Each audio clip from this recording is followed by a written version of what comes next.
What's going on, guys? Welcome back to another video. Yes, we're here in the garage, but today we're working on the Supra again.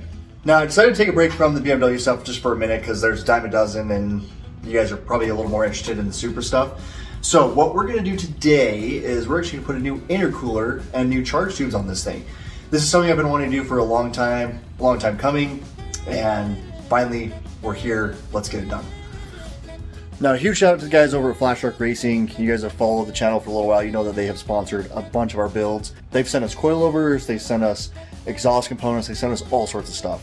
The exhaust that's currently on the Supra is actually from Flash Truck Racing. Yes, I had to cut it apart and kind of make it fit this car because they don't have a kit for this car.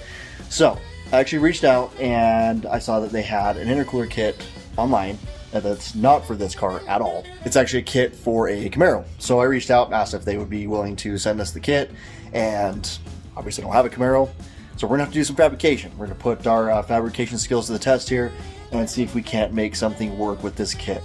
Now, the intercooler, I'll show you guys here in a second. The intercooler kit's actually pretty sweet, pretty happy with it. The intercooler itself is just a slightly bit bigger core than what I've got on the Supra here. So a little bit bigger core, a little more cooling. Obviously, this is all for routing through the bumper and all that stuff for a Camaro.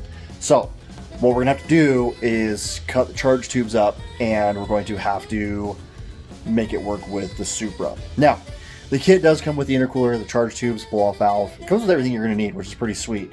You're just gonna need to know how to weld aluminum because the whole kit's aluminum. So I think we're gonna be able to get it to work. Now, for those of you that are not familiar with my build, this is my 7M GET. You guys see that on the timing cover there. So yes, this is the 7M GE, and I turbocharged it. Obviously did all the supporting mods to get it to work. So this is actually a very simple setup on this car. There's quite a bit of room to route all your charge tubes and everything, so this car is very easy to fabricate a kit for. You don't need a ton of extra tubing to get it to work on this, but I'll show you how I routed mine.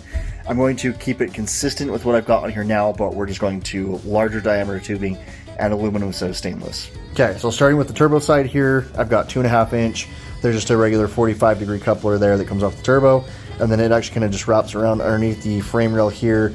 Kind of hard to see, but it's all kind of tucked up underneath there, and then it goes underneath this, and then it routes to the intercooler on this side here. That's kind of a jumble of a mess, so we'll see how that goes. And then it goes through the intercooler here, and then up underneath battery tray to a 3-inch up to a 4-inch throttle body. Now, the intercooler I got from Flash Truck Racing is almost the same dimensions, so it should actually be able to bolt on to my already pre-existing mounts. I'm hoping. The only difference is, like I said, it's got a bigger core and it's 3-inch end tanks instead of 2.5. So we will have to figure that out, but I'm not too worried about it. First things first, let's go ahead and pull the bumper off this car so you guys can see it better on how I routed everything, and then you guys can do it the same way. But this I've had it on my car, and it's been successful. I haven't had any issues, and it seems to be the cleanest.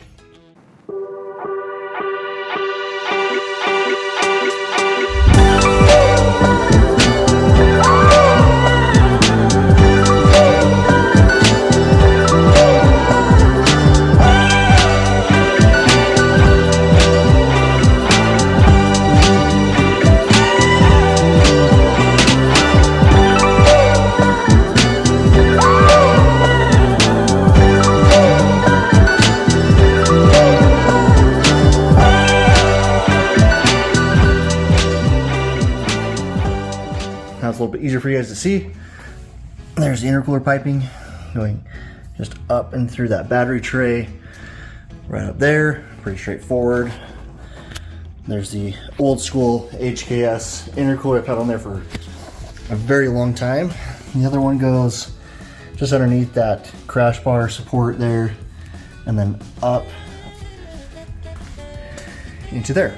So like I said, the turbo side's a little bit more of a mess just because everything's kind of crammed on that side. Intake side, plenty of room, easy to work with, not a huge deal. Let's go ahead and unbolt the old intercooler and mock up the new one.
So there's the new intercooler on there.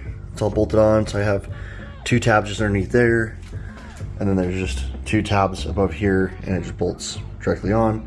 I had to push the power steering reservoir just in a little bit, so that wasn't a big deal.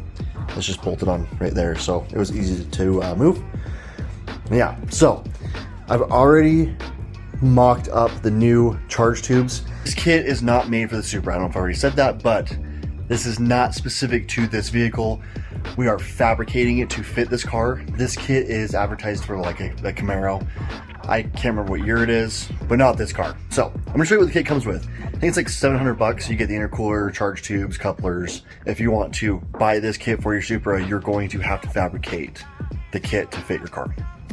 So this kit will come with these charge tubes, the hose clamps, a couple silicone couplers. It will come with this one as well, with a tile type blow-off valve. It is not a tile specific blow-off valve, but it looks just like it. So it's just more of kind of a generic one, and it fits up there pretty good. It will come with the banjo fittings for the vacuum side of things. And yeah, so I've already pulled off my other charge tubes because I do have to weld on some fittings for some vacuum hoses. So we'll go ahead and do that. And I've got to put in the intake air temp sensor, which luckily I already had a bung for that, so I do have to weld that on.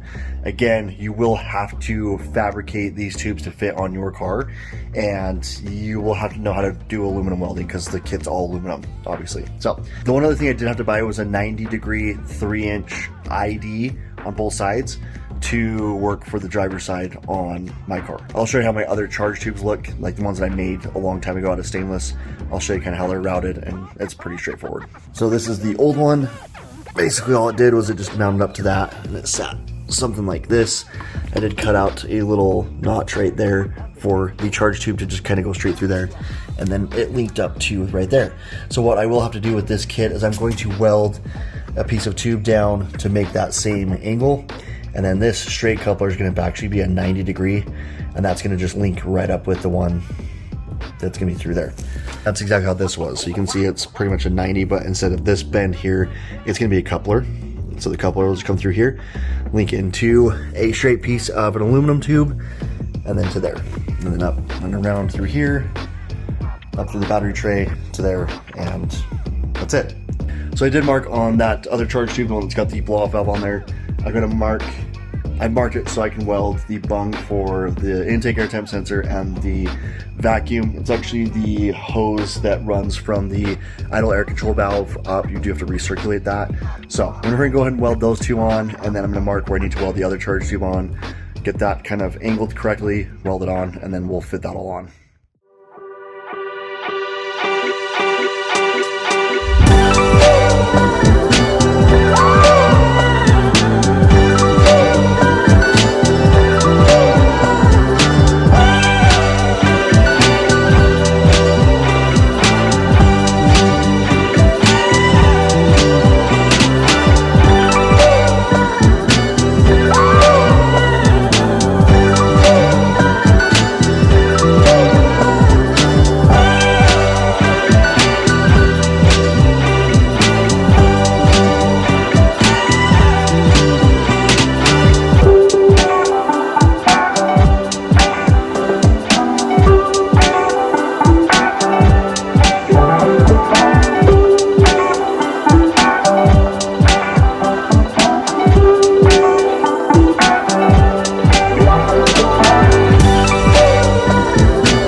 Got it all in there.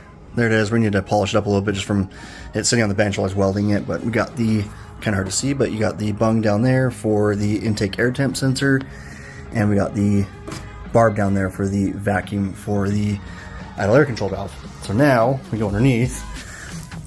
There's a piece we need to hook into, and what I'm going to do is use this straight coupler to hook onto this, because I was going to make this one solid piece, but I might not be able to get it in through that hole. That's what she said.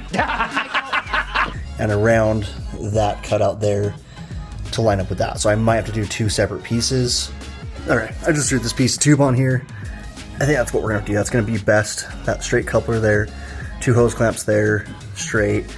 I'm gonna cut probably at that weld, and then I'm gonna take this and cut this, and I'm gonna turn it and weld it onto that, so we have the bead on the end. That way it won't pop off under boost. So it should be pretty easy. Just do 1 radius weld around that, then we'll call it good. So yeah.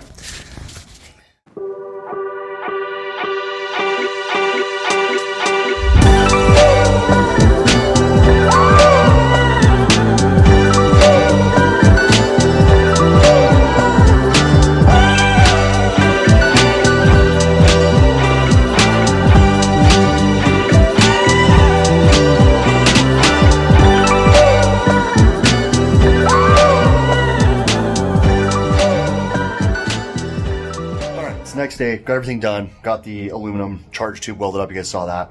I had to kind of hurry and throw that together, put it on the car because I wanted to drive the car last night and get some photos for Flash-Shark to use on their website, and we got it done, and this is what it looks like, and it's awesome. So up under here, you can see we got that piece welded on there, and then it goes around to that 90-degree coupler there. So then I use that straight coupler there, because if I did that all as one piece, there's no way I'd get that through the battery tray, but it comes up and over, and it's perfect. I need to adjust the coupler a little bit there. And now for this side here, you can see that I use a straight coupler there, which we don't want to do that. We want it to match that side over there. So I just need to cut this down. I think I already said that. Cut this down here, put the 90 on there, and this side should be done.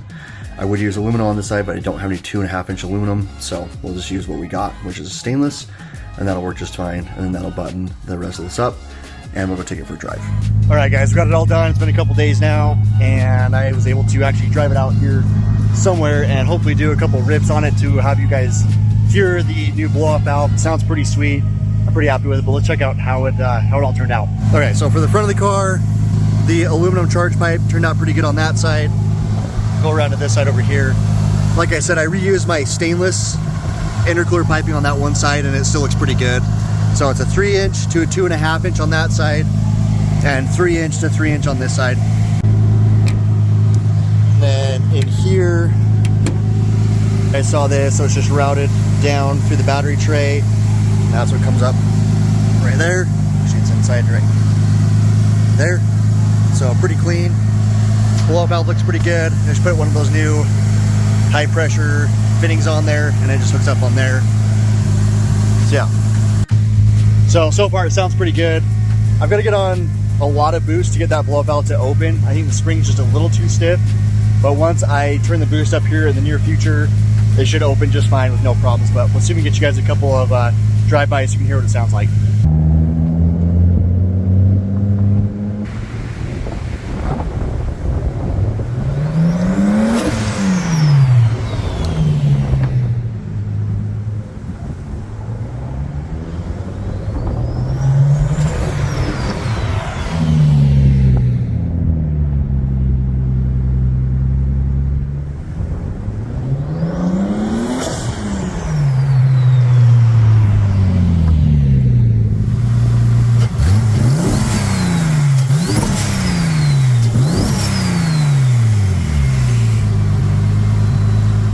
Sounds pretty good. It's definitely not as loud as the HKS one, the one that I previously had on here, but I think it's got to make a lot of boost in order for that thing to open up. So just doing straight idle and giving it some revs, it just doesn't make as much noise as like the SSQB would, but it still sounds pretty good. When it's loaded up, I'm only making about like 12 pounds of boost. When it's fully loaded up, that blow-off valve sounds pretty good. So we'll be pushing the boost to about 25, maybe 30 pounds of boost. That thing will really open up. So the rest of the kit looks pretty good. Like I said already, this kit was not made for this car. I had to fabricate a lot of the stuff to get this intercooler to fit. I'll put this intercooler kit, the link in the description below, and you guys can go check that out if you want to tackle a project like this. It wasn't that bad doing it.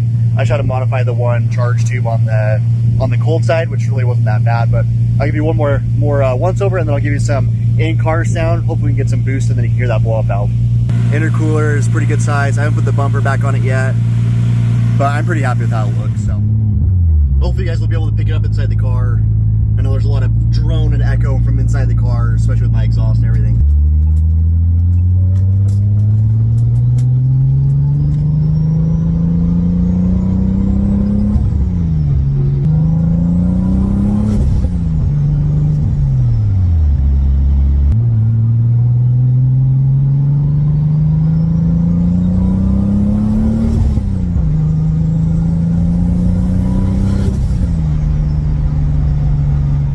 All right, guys, when we made it back home, the camera did pick up the sound pretty well of the blow-off valve, so it's just like your standard tile blow-off valve, but it does sound very, very good. So huge shout out to Flash Shark Racing for hooking me up with this sweet kit, blow-off valve, everything. It was actually a pretty well-built kit. If you were going to put it on a Camaro, it'd probably fit really well. I was pretty impressed. So it was pretty fun taking a kit that's not made for a car, fabricating it to make it work with my car, and huge shout out to Flash Shark. So again, if you guys are interested, I'll have the link in the description below.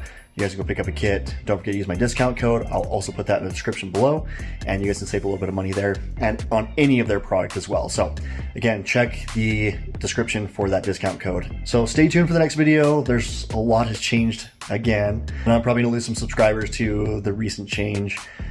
That being said, I apologize, but the new project's gonna be actually pretty cool, pretty excited about it. So yeah, stay tuned for that one, and we'll see you guys on the next one.